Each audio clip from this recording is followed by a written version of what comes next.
Hello everyone, welcome back to Book Club Preview. I'm Michael, and today we're looking at Lucinda's Secret, Chapter 3. Now, in this chapter, Lucinda just starts with, "Kids, what have you seen?"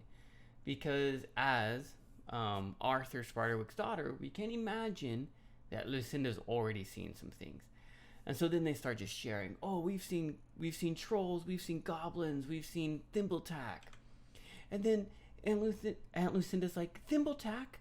Oh, he's still at the house. He must be so lonely. How is he?" And then she takes out this gift. It's like it's a game that little girls played, sometimes boys too, called jacks, I think, where you bounce a ball and you grab something while the ball is bouncing. But in any case, she has these little marbles and little trinkets that she wants to give to Thimbletack as a gift because he loved those little things so much. Then the kids start asking about, like, "Well, Aunt Lucinda, you're obviously not crazy. What happened?" And then Aunt Lucinda starts to share. My dad, he left us. One day, he just left the house and he never came back. And he was gone. And then she starts to share how eventually her mom died.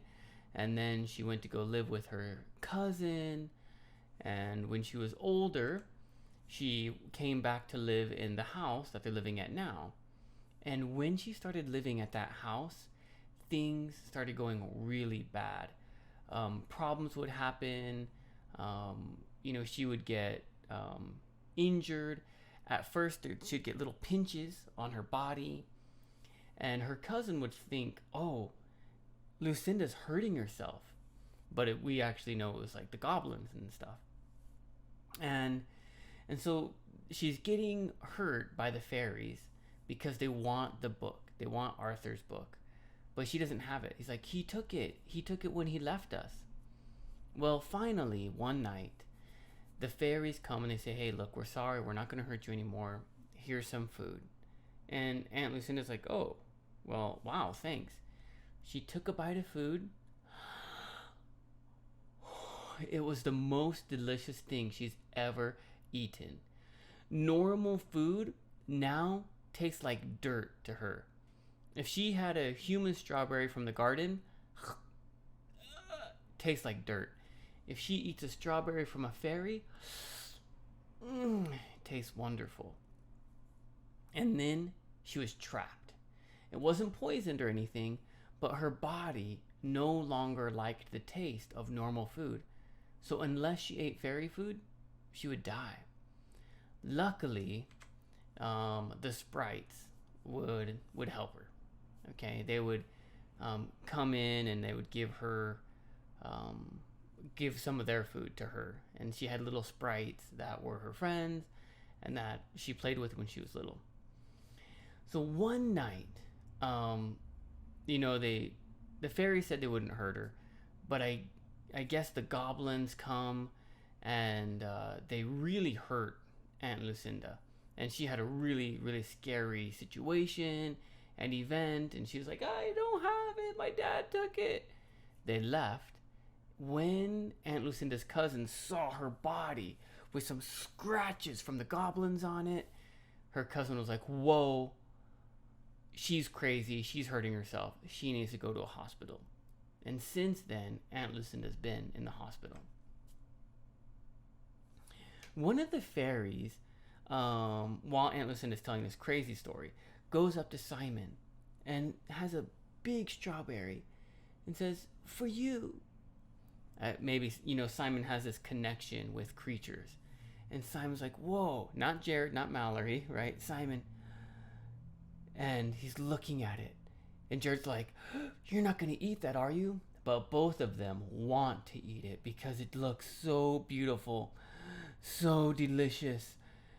And he's just going to lick it. "Just let me try a little." And then Aunt Lucinda grabs it out of his hand and eats it.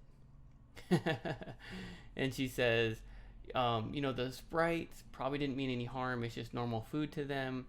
But don't eat it because it'll ruin your life. Now, Jared is talking about Aunt Lucinda, and they're talking about the book, and Jared's like, no, we have the book, we found it.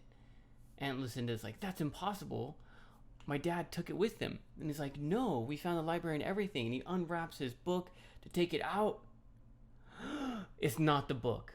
And Jared looks at Mallory. You stole it. And he starts to try to hit her. You stole it. You stole it. And that is how the chapter ends. Whew. Kind of a long one. Well, the first word we have is embroidered. Embroidered is using like needle and a thread to sew a design or pattern into something. I'm trying to think here. I'm not wearing anything embroidered. I have a napkin with Elsa and Anna, and maybe there's some embroidery on that, but you can't see that very well. But imagine a grandma. Okay, maybe a grandma has a shirt, okay? And then she writes your name in the shirt using a needle and a thread. Or maybe she knows that you really like horses or stars, and so she makes a design with a little needle and a thread. That's embroidered. Bespectacled, and that means having glasses on. Skulking is slowly walking in the shadows, sneaking around. Iridescent. Iridescent means has its own light. It's shining and bright. Transfixed means your eyes can't leave it. Oh, what is it? Probably they're transfixed on the fruit. Indignant. That's like angry and defiant and say, no, you did it. You stole it, didn't you? Okay, like you want to fight or attack or something. Or you want to rebel or push against the authority. And the last thing, we have discussion question. I wanted to ask you, why do you think the fairies gave Aunt Lucinda the fruit? Now, we know why the sprites keep bringing her food, but why did the fairies in the first place give her fruit, give her their food? Was it because they were sorry they were hurting her? Is it because she looked hungry? Is it because they were trying to do some trick? Right? I don't know. We don't know. But what do you think was the reason? And maybe we'll find out. We can guess a little bit. But what do you think? Of course, please write your own discussion question. That's all the time that we have for today. Thank you so much for joining me for this episode of Book Club Preview. I'll see you guys soon. Bye-bye. Hey, if you have any questions about the video today, please feel free to leave a comment in the comment section. If you had any other vocabulary words that you wanted to know what they meant, let me know. And also, if you're interested in maybe joining one of these book clubs, please leave a comment and I'll get back to you. Thank you so much for watching. Bye-bye.